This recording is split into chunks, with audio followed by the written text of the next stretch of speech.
I was young, going home for the holidays meant pretty much me being a pain in the ass. I'd go home and I'd have ideas, beliefs, clothes, dietary needs that my kind of straight-laced mainline family would find inappropriate.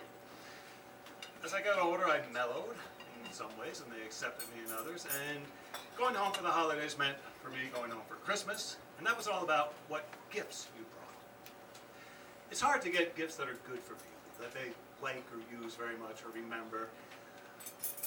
My brothers, well, it was hard. My brothers would get my parents things that I kind of found dull, because the older my parents got, the harder it was to get them something that they liked. My brother's default gift would be a Brooks Brothers dress shirt or a sweater for my dad, something their wives would pick out for my mother. I tried to find something more interesting, but it was hard. The best gift I ever got anybody was what I started getting for my father when he was around 80 years old, and it was one of those page-a-day calendars. You've probably seen them. You get them for just about any topic. Football, cars, cats, cartoons, recipes. And what they are is, you tear off a page every day and they have something that pertains to that topic. It's good for a year. The one I got from my dad was called the Zen calendar, which I had a quote about something Zenish every day. And they weren't necessarily by a Zen Buddhist or anything. They could be by anybody, but they had sort of some aspect of Zen in them. My father was born in 1920 in West Philadelphia. He went to West Philadelphia High School, class of 1938. He joined the Navy when the war came along. He served in World War II. After the war, he got out, of course, fell in love with my mother. They got married. They moved to the suburbs and had 3 sons. They lived a happy, conventional life. My dad was an executive for a large Philadelphia corporation. My mother sold real estate in the suburbs, the western suburbs. My dad was a very nice guy. He never hit anybody in his whole life. He very rarely raised his voice. And he never went to college, but he was fairly educated. He read broadly and deeply, and he knew a lot. But even so, the Zen calendar that I gave him fascinated him, because it had new ideas, things he'd never seen before. Just about every week that I'd go home, he would have found something in it that would spark his curiosity enough that he would want to talk about it with me or ask me about it and everything. Because my dad was born, he came of age during the Great Depression, and people like that, or people like my dad anyway, he just sort of knew that you should work hard, play fair, be nice to others, and go through life that way, which is great. But the Zen calendar had this whole thing. My dad didn't really quite grasp the idea of illumination through awareness and accepting all things, both good and bad, with equanimity, and honestly, who really does? Not me.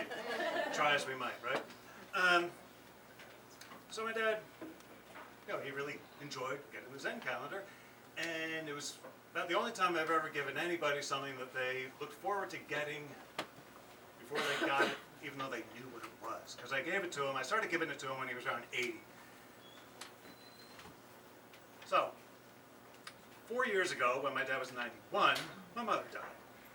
That was very sad, of course, but to be honest, it wasn't a shock. She'd been ill for years. My father was in good health, and my brothers and I were kind of hoping that he would have 4 or 5, maybe more good years ahead of him.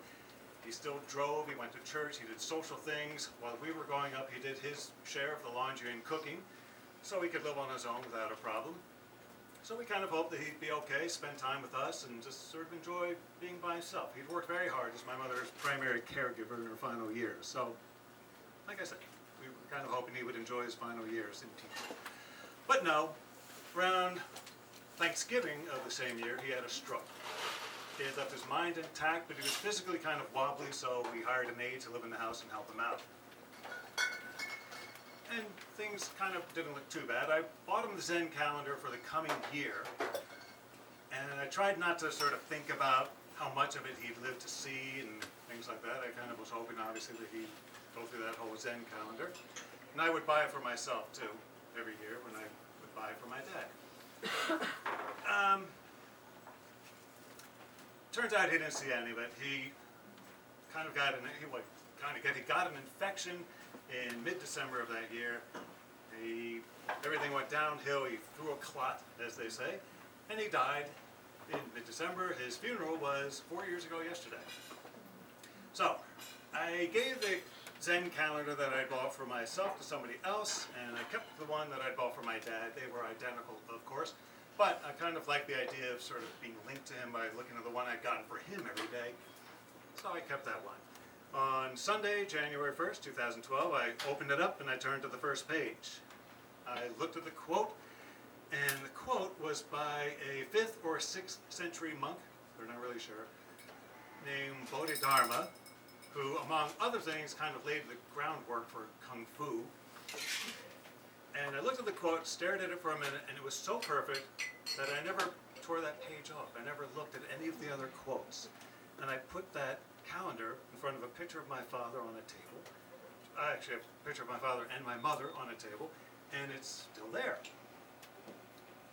And the quote was this: "Everything you do is Zen."